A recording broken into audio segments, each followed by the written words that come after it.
Through its dual construction of monarchical power, from the divine legitimacy of the mandate of heaven to the ideological authority of preserving heavenly principle and eradicating human desire, Confucianism not only elevated emperors to the summit of both temporal and spiritual power, but also embedded within the fabric of the Chinese Empire a genetic code of absolute authority.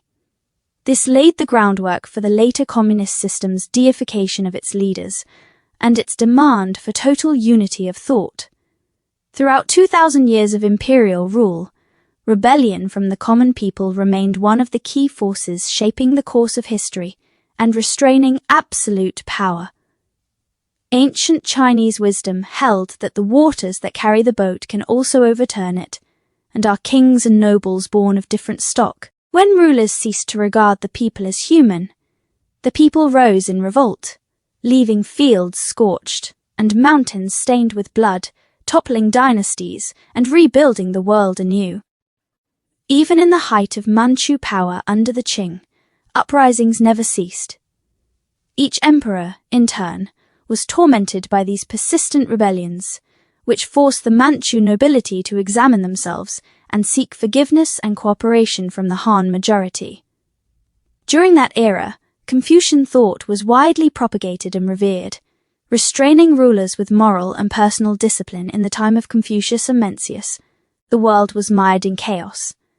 The spring and autumn and warring states periods were an age ruled by the law of the jungle, where the strong devoured the weak and bloodshed was the currency of power.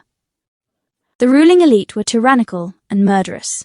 The common people had no standing as human beings. Their only value lay in serving as the beasts and grain of the powerful. Thus, Confucius and Mencius sought to establish order amid the chaos, to build moral law within the human heart. They did not reject legal codes. Confucius himself was well versed in both moral teaching and legal doctrine. Yet they placed greater faith in the power of instruction, continuous teaching, generation after generation, to instill fundamental moral consciousness throughout society and to forge a moral restraint upon the elite. The early way of Confucius and Mencius can be summarized in 2 words: ritual and benevolence. Ritual referred to the many layers of ceremony and propriety that structured daily life. Through these, social order was established. When everyone's behavior followed a ritual pattern, society itself was brought into harmony.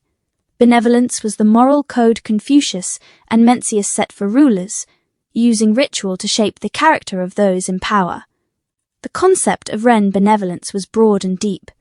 Respect, tolerance, trustworthiness, diligence, and generosity could all constitute Ren, so could subduing oneself and returning to propriety, or even sacrificing one's life. The moral and ritual requirements of Confucius and Mencius were aimed chiefly at the nobility. In their writings, the majority of their teachings addressed how the elite ought to act. For example, do not impose on others what you would not wish for yourself, was a behavioral rule for the ruling class. He who rules through virtue is the true king. The multitudes will follow him. This prescribed that kings must possess the highest moral character. Indeed, most of Confucius's 3,000 disciples were themselves nobles. As for the common people, Confucius and Mencius had but one expectation, that they should first prosper. When the granaries are full, the people will know propriety. When they are well fed and clothed, they will know honor and shame. In other words, people must first attain material sufficiency before they can be taught. The early Confucian way sought to bind the aristocracy with moral restraints, to curb their cruelty, and to give the common folk room to live and prosper. But the way of Confucius and Mencius was destined to fail, for it stood in direct conflict with the nature of those who ruled.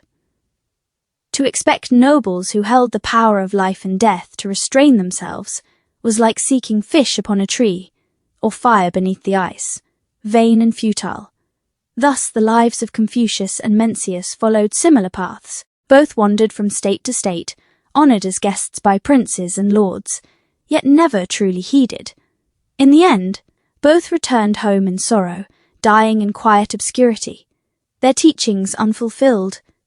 In time, to satisfy the swelling desires of rulers, Confucianism was utterly remade, and its transformation wrought through the infusion of primitive shamanistic religion. Without this element, Confucianism would likely have faded like the other 100 schools, leaving only dusty scrolls upon scholars' shelves. But in the age of Emperor Wu of Han, Dong Zhongshu arose like a comet. He did not merely inherit Confucius and Mencius.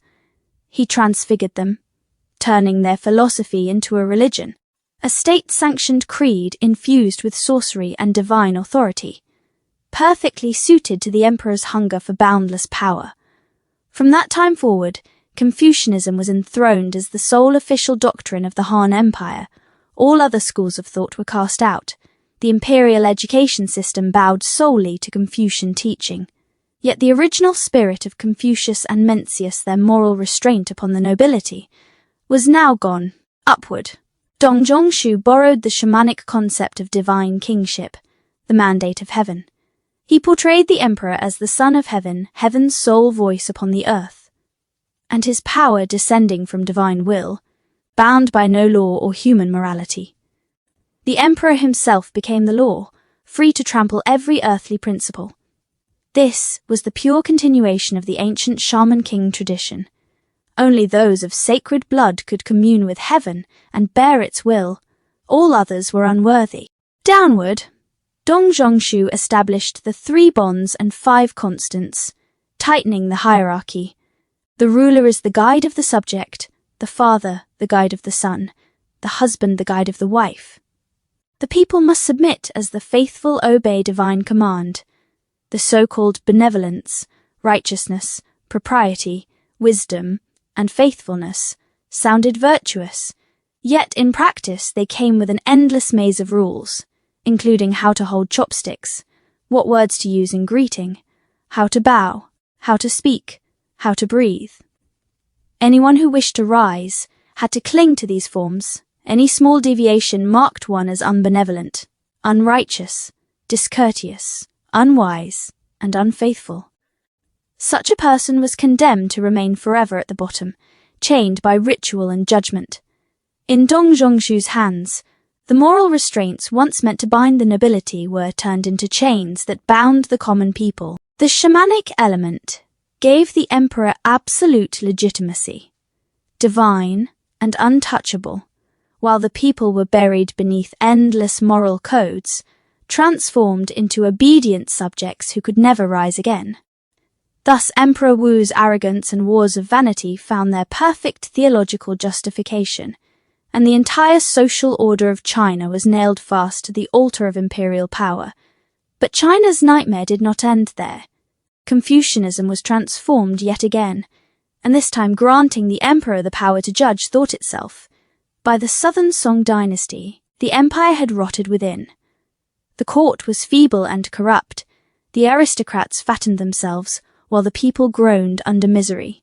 Yet the weaker the regime grew, the more obsessed it became with defending its own legitimacy.